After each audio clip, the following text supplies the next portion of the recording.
Hello ವಿದ್ಯಾರ್ಥಿಗಳೇ, ನಾವು last ವಿಡಿಯೋದಲ್ಲಿ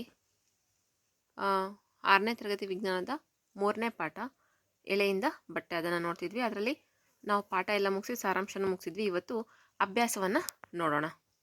ಇದರಲ್ಲಿ ಫಸ್ಟ್ ಒನ್ನು, ಕೆಳಗಿನ ನಾರುಗಳನ್ನು ನೈಸರ್ಗಿಕ ಅಥವಾ ಸಂಶ್ಲೇಷಿತ ಎಂಬುದಾಗಿ ವರ್ಗೀಕರಿಸಿ.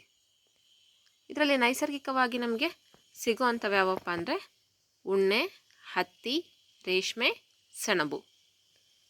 ಇನ್ನೊಂದ್ಸಲ ಹೇಳಿ, ಉಣ್ಣೆ, ಹತ್ತಿ, ರೇಷ್ಮೆ, ಸೆಣಬು. ಇವು 4 ನೈಸರ್ಗಿಕ ನಾರುಗಳು. ಸಂಶ್ಲೇಷಿತ ನಾರುಗಳಿಗೆ ಉದಾಹರಣೆ ಅಂದರೆ ನೈಲಾನ್ ಮತ್ತು ಪಾಲಿಯೆಸ್ಟರ್. ಗೊತ್ತಾಯ್ತಲ್ವಾ? ಅವೆರಡೂ ಸಂಶ್ಲೇಷಿತ ನಾರುಗಳು. ಎರಡನೇ ಪ್ರಶ್ನೆ, ಕೆಳಗಿನ ಹೇಳಿಕೆಗಳು ಸರಿ ಅಥವಾ ತಪ್ಪು ಎಂಬುದನ್ನು ತಿಳಿಸಿ. ಅದರಲ್ಲಿ ಎ, ನೂಲನ್ನು ನಾರಿನಿಂದ ತಯಾರಿಸಲಾಗುತ್ತದೆ. ಹೌದು ತಾನೆ? ನೂಲನ್ನು ನಾರಿನಿಂದನೇ ತಯಾರಿಸೋದು. ಅದಕ್ಕೆ ಇದು ಸರಿಯಾಗಿದೆ. ಎರಡನೇದು, ನೂಲುವುದು ನಾರುಗಳನ್ನು ಮಾಡುವ ಕ್ರಿಯೆ. ತಪ್ಪಲ್ವಾ? ಇಲ್ಲೇ ನಾವು ಮೇಲೇನೆ ಓದಿದ್ದೀವಿ, ನೂಲನ್ನು ನಾರಿನಿಂದ ತಯಾರಿಸ್ತಾರೆ. ಅಂಥದ್ರಾಗೆ ನೂಲುವುದು ನಾರುಗಳನ್ನು ಮಾಡುವ ಕ್ರಿಯೆನಾ? ಅಂದರೆ ನೂಲೋದ್ರಿಂದ ನಾರು ಬರುತ್ತಾ? ಇಲ್ಲ ಅಲ್ವಾ? ಸೊ ಅದಕ್ಕೆ ಇದು ತಪ್ಪು. ಸೆಣಬು ತೆಂಗಿನಕಾಯಿಯ ಹೊರಕವಚ. ಸೆಣಬುಗೂ ತೆಂಗಿನಕಾಯಿಗೂ ಏನಾದರೂ ಸಂಬಂಧ ಇದೆಯಾ? ಇಲ್ಲ ಅಲ್ವಾ? ಸೆಣಬಿನ ಗಿಡನೇ ಬೇರೆ, ತೆಂಗಿನ ಗಿಡನೇ ಬೇರೆ. ಅದಕ್ಕೇ ಇದು ಕೂಡ ತಪ್ಪು. ಸಾರಿ. ನೆಕ್ಸ್ಟ್ ಡಿ, ಹತ್ತಿಯಿಂದ ಬೀಜ ಬೇರ್ಪಡಿಸುವ ಕ್ರಿಯೆಯನ್ನು ಹಿಂಜುವುದು ಎನ್ನುವರು.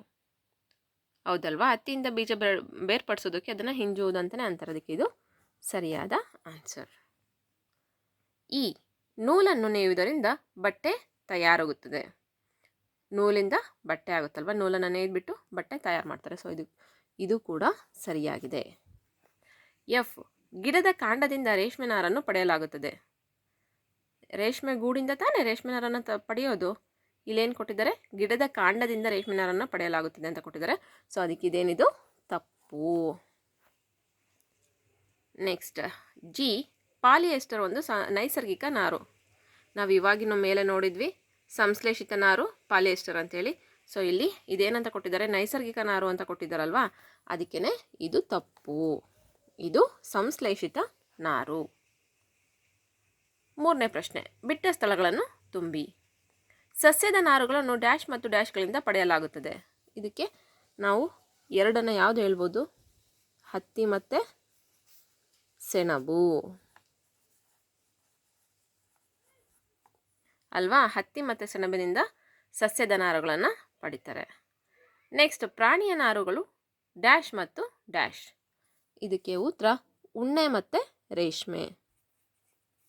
ಉಣ್ಣೆ ಮತ್ತು ರೇಷ್ಮೆ.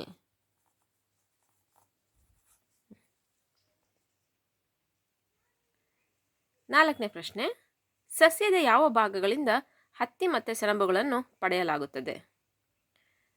ಹತ್ತಿಯ ಯಾವ ಭಾಗ ಅಂದರೆ ಅದು ಹೂವು ಅಲ್ವಾ?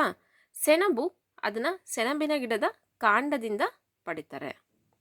ಹತ್ತಿ ಯಾವುದು ಹೇಳಿ? ಹತ್ತಿ ಹೂವಿನ ಭಾಗ, ಸೆಣಬು ಕಾಂಡದ ಭಾಗ. ಐದನೇ ಪ್ರಶ್ನೆ, ತೆಂಗಿನ ನಾರಿನಿಂದ ತಯಾರಾಗುವ 2 ವಸ್ತುಗಳನ್ನು ಹೆಸರಿಸಿ. ತೆಂಗಿನ ನಾರಿಂದ ಏನೇನು ಮಾಡ್ತಾರೆ ಹೇಳಿ? ನಾವು ಅದಕ್ಕೆ ಎಕ್ಸಾಂಪಲ್ ಫಸ್ಟು ಹಗ್ಗ. ನಾವೆಲ್ಲರೂ ನೋಡಿರ್ತೀವಿ, ಹಗ್ಗ ಮಾಡ್ತಾರೆ ತೆಂಗಿನ ನಾರಿನಿಂದ. ಮತ್ತು ಮ್ಯಾಟ್ಗಳನ್ನ ಮಾಡ್ತಾರೆ. ಮ್ಯಾಟ್ ಅಂದರೆ ಕಾಲುಗಳನ್ನು ಒರೆಸ್ಕೊಳ್ಳೋಂಥ ಮ್ಯಾಟ್ಗಳನ್ನು ಮಾಡ್ತಾರೆ. ನೆಕ್ಸ್ಟ್ 6ನೇ ಪ್ರಶ್ನೆ, ನಾರಿನಿಂದ ನೂಲನ್ನು ತಯಾರಿಸುವ ಕ್ರಿಯೆಯನ್ನು ವಿವರಿಸಿ. ನಾರಿನಿಂದ ಹೇಗೆ ನೂಲನ್ನು ತಯಾರಿಸ್ತಾರೆ? ನಾವು ನೋಡಿದ್ವಿ, ಚರಕದಿಂದ ನಾರಿನಿಂದ ನೂಲನ್ನು ತಯಾರಿಸ್ತಾರೆ. ಚರಕ ನೋಡಿದ್ರಲ್ಲ, ಚರಕ ಉಪಯೋಗಿಸ್ಕೊಂಡು ನಾರಿನಿಂದ ನೂಲನ್ನು ತಯಾರಿಸ್ತಾರೆ. ಇಲ್ಲಿ ನೋಡಿರಿ, ನಾರುಗಳಿಂದ ನೂಲು ತಯಾರಿಸುವ ಕ್ರಿಯೆಯನ್ನು ನೂಲುವುದು ಅಥವಾ ಸ್ಪಿನ್ನಿಂಗ್ ಎನ್ನುವರು. ಈ ಕ್ರಿಯೆಯಲ್ಲಿ ಹತ್ತಿಯ ರಾಶಿಯಿಂದ ನಾರುಗಳನ್ನು ಹೊರ ಎಳೆದು ಹೆಣೆಯಲಾಗುವುದು.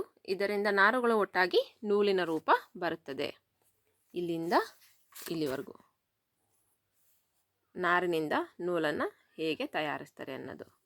ಇದಕ್ಕೆ ಉಪಯೋಗಿಸುವಂಥ ಸಾಧನ ಯಾವುದಪ್ಪ ಅಂದರೆ ಚರಕ. ಫಸ್ಟು ತಕ್ಕಲಿನ ಯೂಸ್ ಮಾಡ್ತಾಯಿದ್ರು, ಹ್ಯಾಂಡ್ ಸ್ಪಿಂಡಲ್ನ. ಮತ್ತು ಅದಾದಮೇಲೆ ಏನು ಮಾಡಿದರು?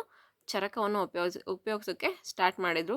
ಇದನ್ನು ಮೊದಲು ಯಾರಪ್ಪ ಪ್ರಾರಂಭವನ್ನು ಅಂದರೆ ಜನಪ್ರಿಯತೆಗೊಳಿಸಿದ್ದು ಅಂದರೆ ಮಹಾತ್ಮ ಗಾಂಧೀಜಿಯವರು. ಗೊತ್ತಾಯ್ತಲ್ವಾ? ಸೊ ಇಲ್ಲಿಗೆ ಅಭ್ಯಾಸದ ಪ್ರಶ್ನೆಗಳು ಕೂಡ ಮುಗಿದ್ವು.